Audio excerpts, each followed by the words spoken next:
Čau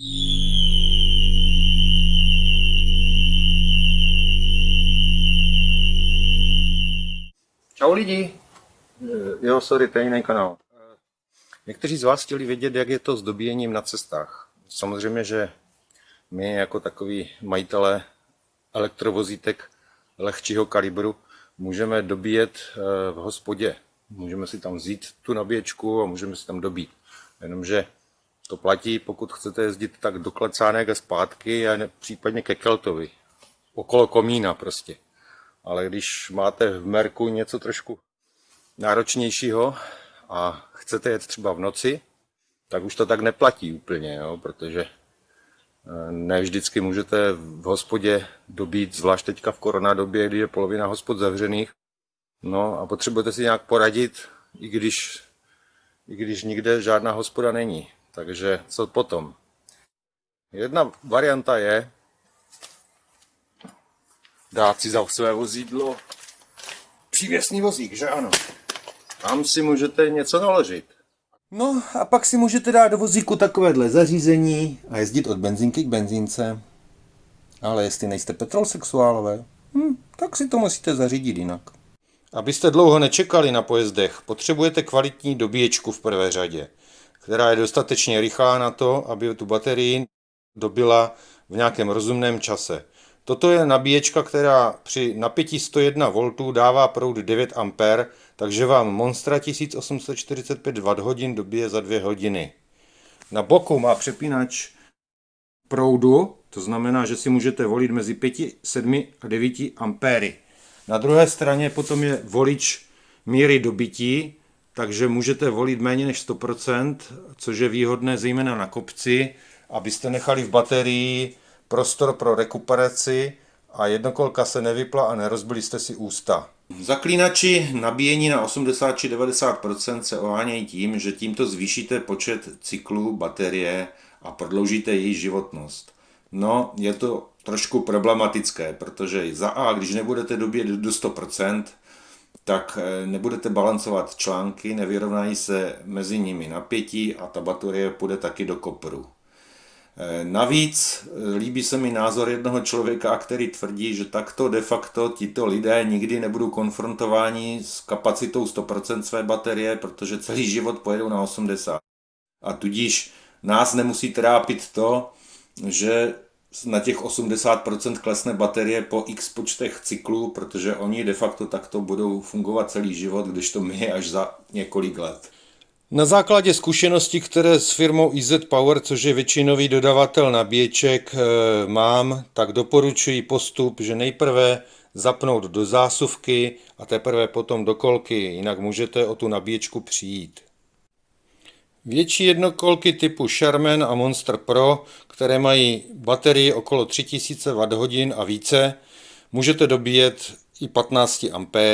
Řekněme, že těch 15 A je takový rozumný ještě kompromis, kdy je zaručena bezpečnost dobíjení a rychlost dobíjení i u takto velkých kapacitních baterií.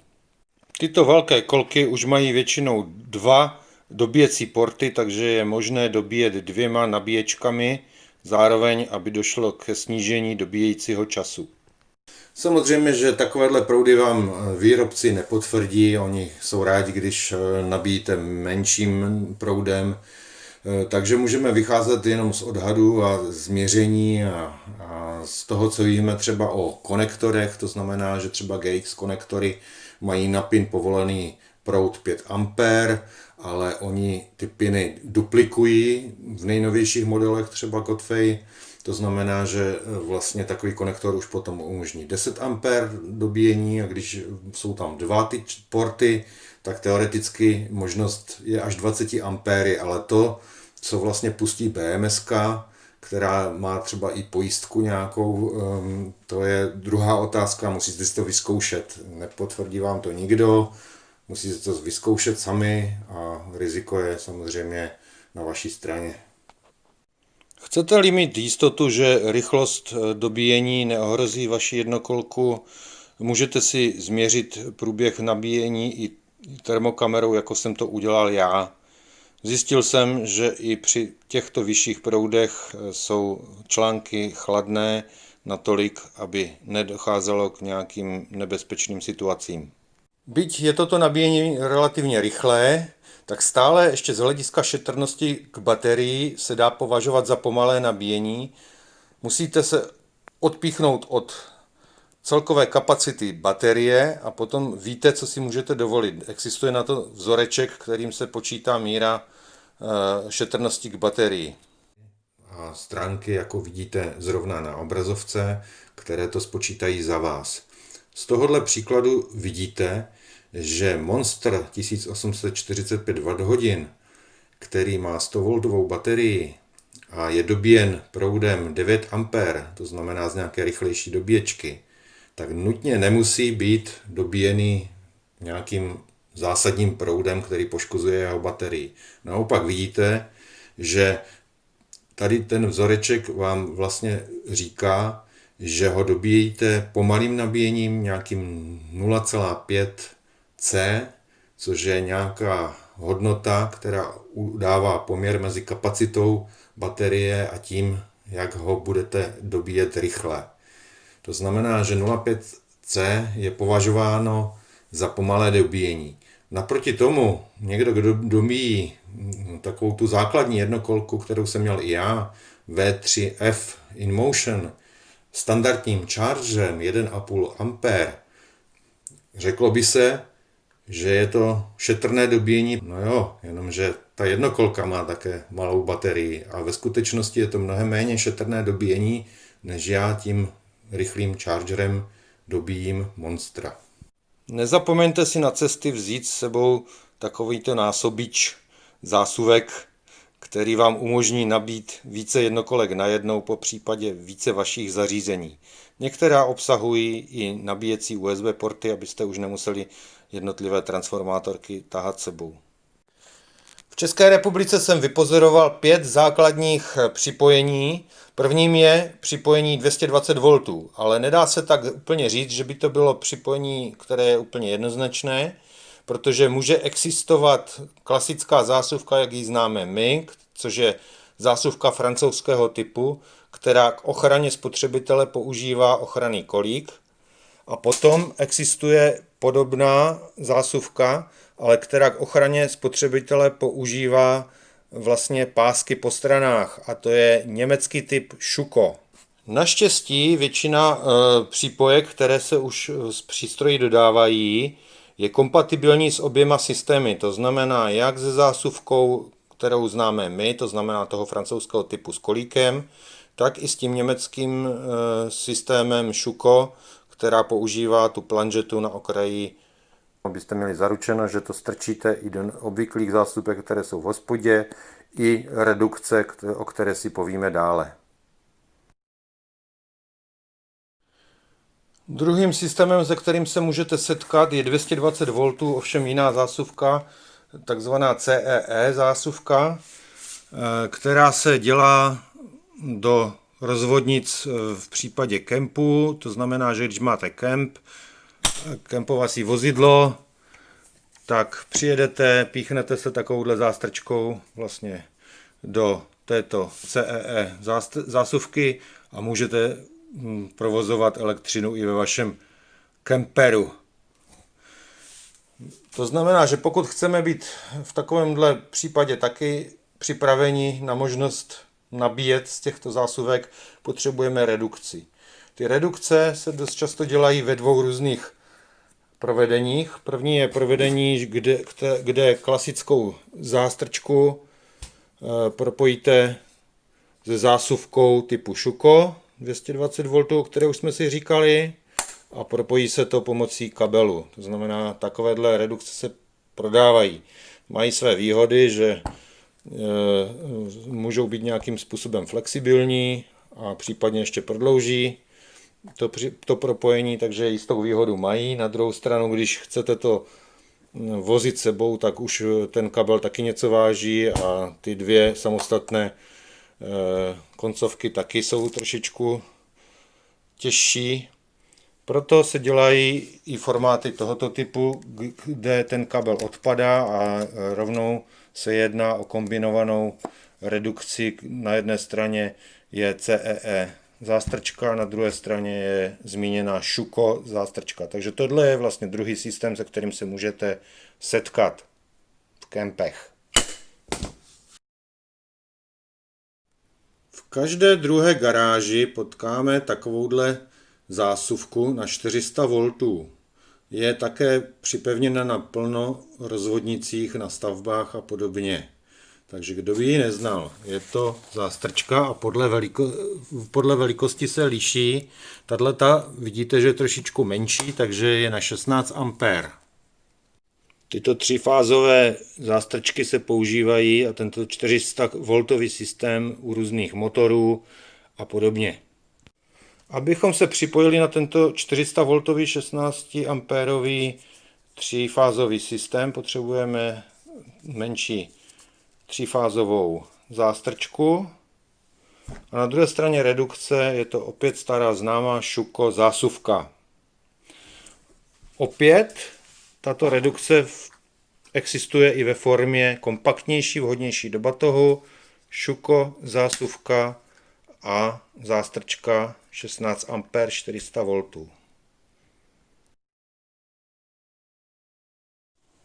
400V systém funguje i pro větší stroje, vlastně v systému, který má 32 A.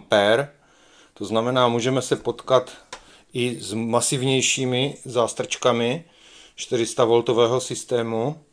A proto, abychom byli 100% kompatibilní i s tímto systémem a chtěli využít už dříve prezentované redukce z 16 A na zásuvku Schuko, potřebujeme zpřevodovat systém, který používá větší zásuvku, to znamená ten 32 A, i na ten menší systém 16 A, abychom tu redukci potom mohli tímto způsobem napojit. To znamená, že zase, pokud bych chtěl být 100% kompatibilní se všemi 5 systémy, o kterých povídám, tak bych potřeboval i takovouhle podfůrku už vozit sebou, což se trošku pronese do kresny.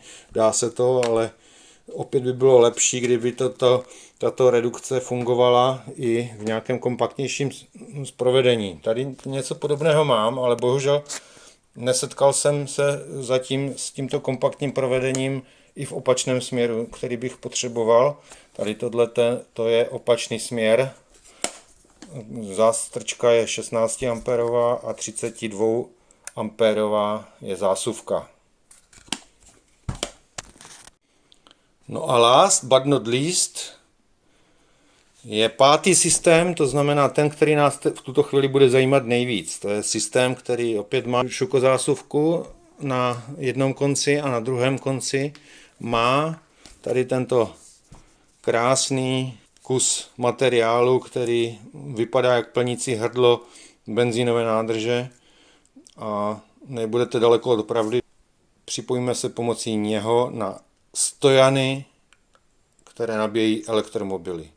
Tímhletím vypínačem dáváte najevo tomu stojanu, že může začít nabíjet, protože on za normálních okolností si i trošku podle míry inteligence toho systému povídá s tou dobíječkou, která je ve voze a s bateriovým systémem, s nějakou BMS-kou a ptá se ho, jakou formu dobíjení zvolíme, respektive jakou intenzitu toho dobíjení zvolíme. Takže tohle je vlastně vypínač, který takovou základní komunikaci s tou nabíječkou navodí a simuluje, že je na druhém konci automobil. Ve skutečnosti je tady druhý konec, který nám umožní obdržet 220 V ze stojanu střídavého napětí. Nebudeme se bavit vůbec o dobíječkách stejnosměrných DC, protože ty nejsou předmětem toho našeho zkoumání. My potřebujeme nabíjení AC, to znamená to méně výkonné, kde si automobily vozí AC dobíječku sebou a na stejnosměrný proud to obstarává palubní dobíječka, která je u automobilu. To znamená, nás zajímá pouze AC nabíjení, AC stojany. Zase to není tak jednoduché, jsou různé typy stojanů, třeba japonská auta mají jiné druhy napájení, ale my bychom si měli zapamatovat, že tento konektor, který my potřebujeme, který je v evropských zemích nejčastější a standardem, je typ Mennekes, Type 2. Takže ten setup, který teďka vidíte na stolečku, tak je ten, který bych zrovna použil, kdybych chtěl být kompatibilní se všemi 5 systémy, o kterých jsme si povídali. Pokud bych nechtěl být za každou cenu kompatibilní s 32 ampérovým 400 V systémem, tak bych se mohl zbavit tady téhleté těžké redukce. No nicméně ten zbytek, který tady mám, tak mi umožní prakticky žít s 4 systémy v této republice. To znamená, povídali jsme si, že tím základem je vlastně nějaký 220V systém, potom je tady ještě jeden 220V systém, který se dá použít v kempech, potom je to vlastně 16 ampérový 400V systém, který zredukujeme zase na tu šukozásuvku, a posledním nejzajímavějším systémem asi pro nás většinou je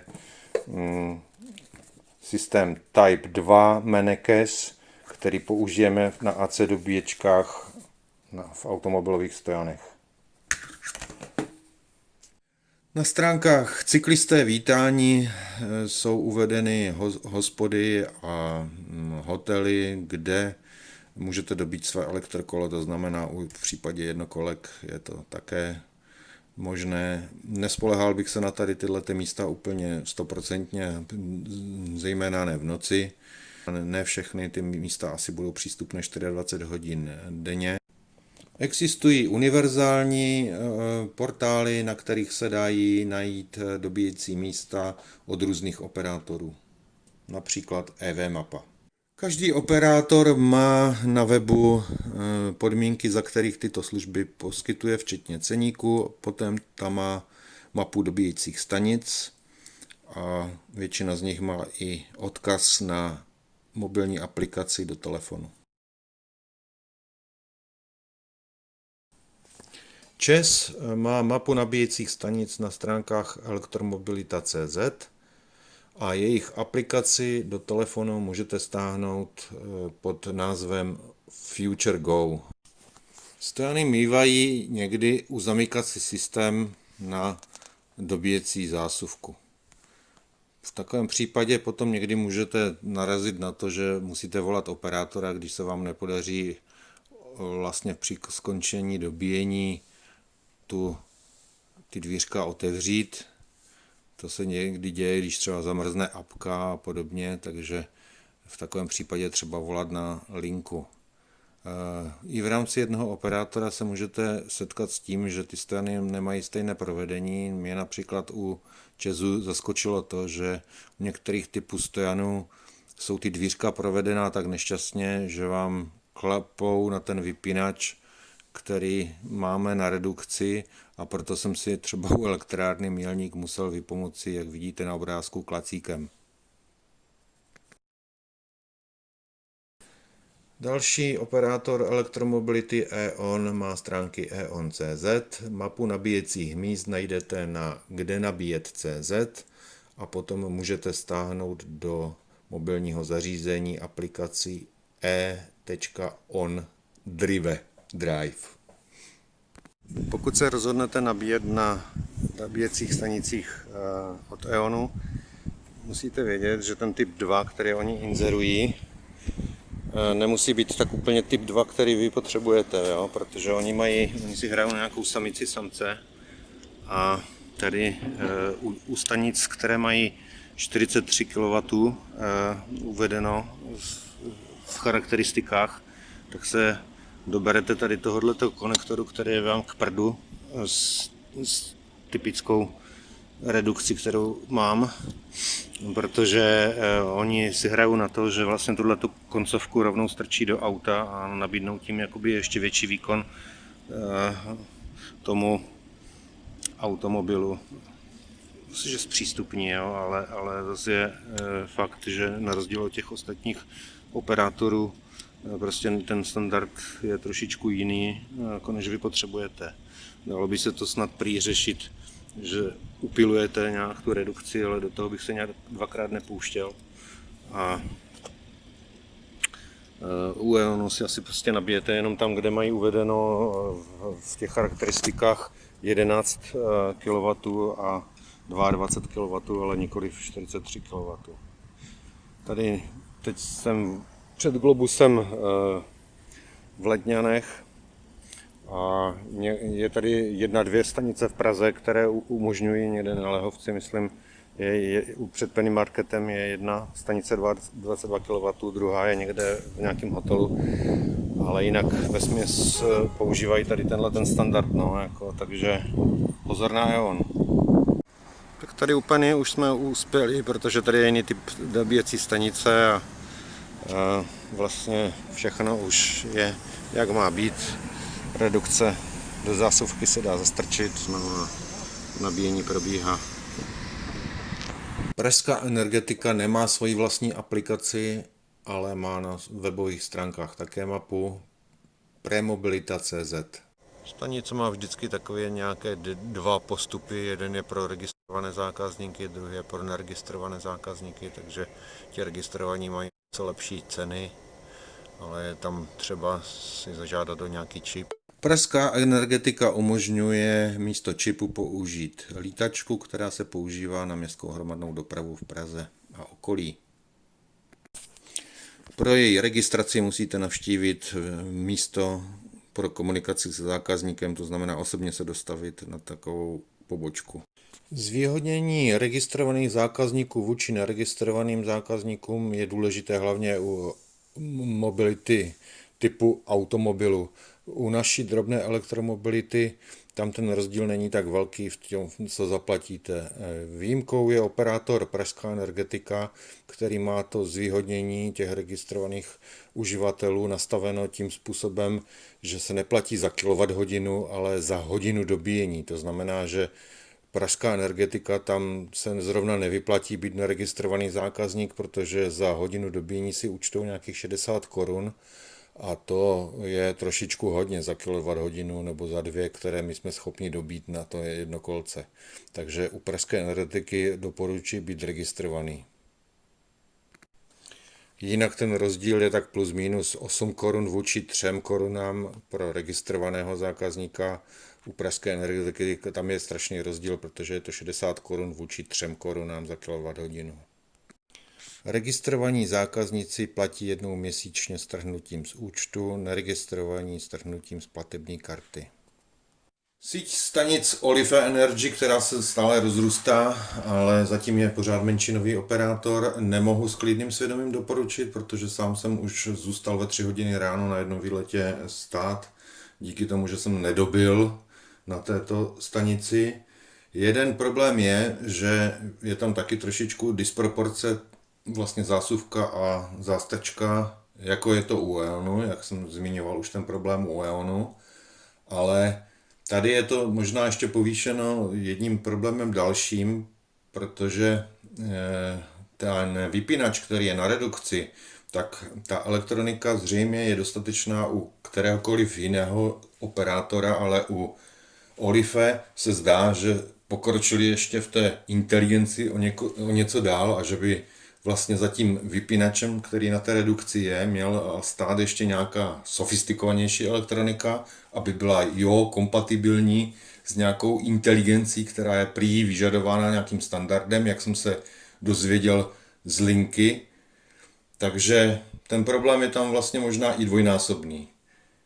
Sice ta stanice se zdá, že reaguje na stisk vypínače, ovšem aplikace zůstane v nějakém mezistavu, kdy je to zmrzlnuté, to znamená nedobijete. Olive zatím nebrat.